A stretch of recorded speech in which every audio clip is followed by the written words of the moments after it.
On this episode of TiPS, what if your ECC could think a few minutes ahead of the chaos? Not Minority Report and not psychic dispatchers, but real AI-driven decision engines digesting IoT sensors, GIS layers, CAD history, telematics, and even building automation data and then whispering, "Hey, you're about to get slammed. Let's get ahead of it."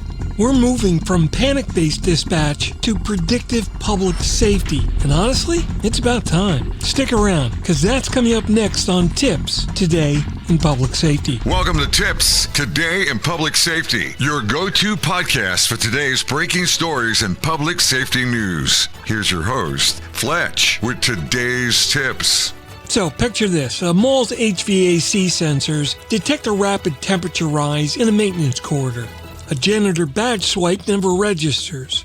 Two smart cameras show smoke haze, but no one has called 911 yet. So the AI decision engine pings the ECC. Probable electrical fire, recommended Tier 1 response. Notify the fire marshal. And all that happens before the very first human even smelled smoke. You've stepped into the next era of Next Generation 911. Welcome to TiPS, Today in Public Safety. This is Fletch. I'm a NENA certified ENP, and every Monday, Wednesday, and Friday, I bring you the latest, most informative, and occasionally future shock-inducing takes on emergency communications. Today, we're winding down the year with a forward-looking banger, how ECCs are shifting from reactive panic mode to proactive, predictive, AI-assisted operations.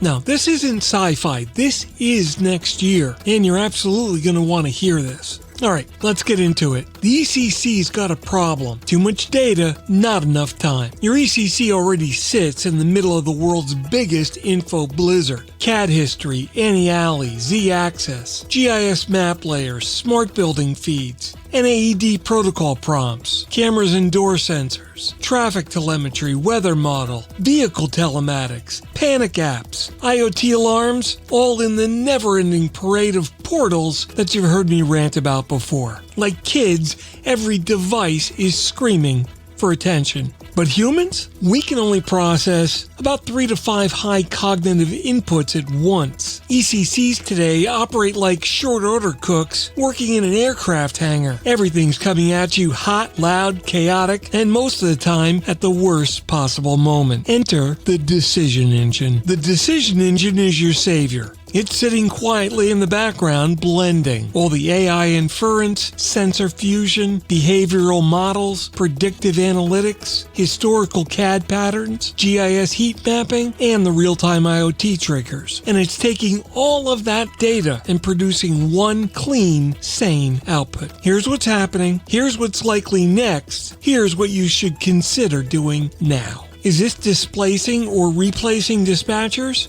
Hell no. This is calming the water so dispatchers are able to think more clearly. So let's look at some examples. Number 1, the EMS avalanche.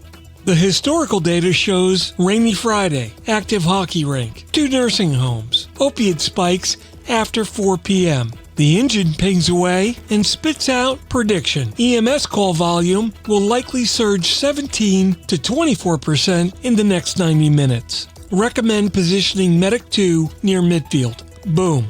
You probably just bought yourself a few minutes margin before the calls slam. Example number 2, multimodal fusion. Here, a building fire alarm says smoke. IoT says temperature rise. Cameras say visibility loss. Access control says door forced. And telematics, well, they say sprinkler flow. A 2-year-old can put that together. Confirmed growing fire, dispatch, full first alarm. Now, you didn't need 3 portals. You didn't need 5 logins. You needed one answer. Here's example number 3, route optimization in NG911. Traffic telemetry plus GIS plus Waze plus DOT cameras plus predicted congestion. So the engine tells dispatch, engine 7 is going to arrive 3 minutes faster via Elm Street. Recommended switch. Guess what? That's the difference between being late and being a hero. So what's the secret magic? Contextual confidence. So this is the part that nobody talks about. Decision engines don't just give you answers. They give you answers with confidence. Recommendation, 82% confidence based on 21 correlated data points. That's what helps the ECC human maintain authority. It's also your evidence to defend decisions in an audit. So why now? Well, basically IoT devices are finally maturing.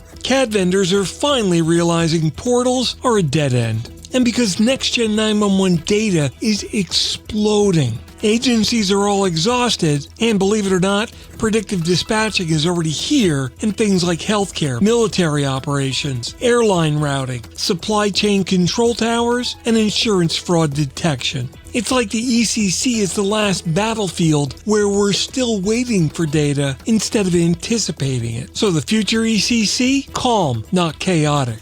In just a couple of years, imagine your ECC in 2027. AI is going to predict call volume. It'll be suggesting resource staging. It'll automatically relay pre-incident intelligence. It'll be flagging all the anomalies before a human notices it. It'll be auto-packaging EIDO data and summarizing those sensor feeds. It'll be coaching your new dispatchers, reducing misroutes, smooth over and make radio traffic more efficient, route your calls smarter under human supervision, and lower the overall cognitive burden of the ECC.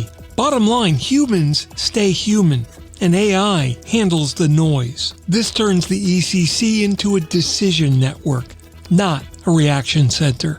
I think this is the turning point. Next Generation 911 has opened the data floodgates. AI's given us the rudder, the lifeboat, and the engine. Yeah, panic to predictive. That's the next evolution. That wraps up today's episode of Tips Today in Public Safety. Thanks so much for hanging in and listening. For more updates and insights, remember to follow me on social media at Fletch911. And remember, you can visit 911tips.com where you'll find a complete archive of all of my previous episodes. My longer form blogs are available online at Fletch.tv. And as always, my professional website is available at Fletch911.com. Stay safe, thanks for listening, and if you're in public safety, thanks for what you do every single day. We'll catch you next time. But your AI already knew that. Take care. You've been listening to Tips Today in Public Safety, your go-to podcast for today's breaking stories and public safety news. Hosted by Fletch and available every Monday, Wednesday, and Friday. Catch past episodes on 911tips.com. Be sure to like and subscribe, and remember to join us each week for the latest on NG 911. I am Spider Harrison, the official 911 voiceover dude. Catch me on Sirius XM on various channels, including 90s on 9, the 10 spot, and on the Weekend Countdown on Hits 1. Or don't regret it for the rest of your life. Either way, I'm good.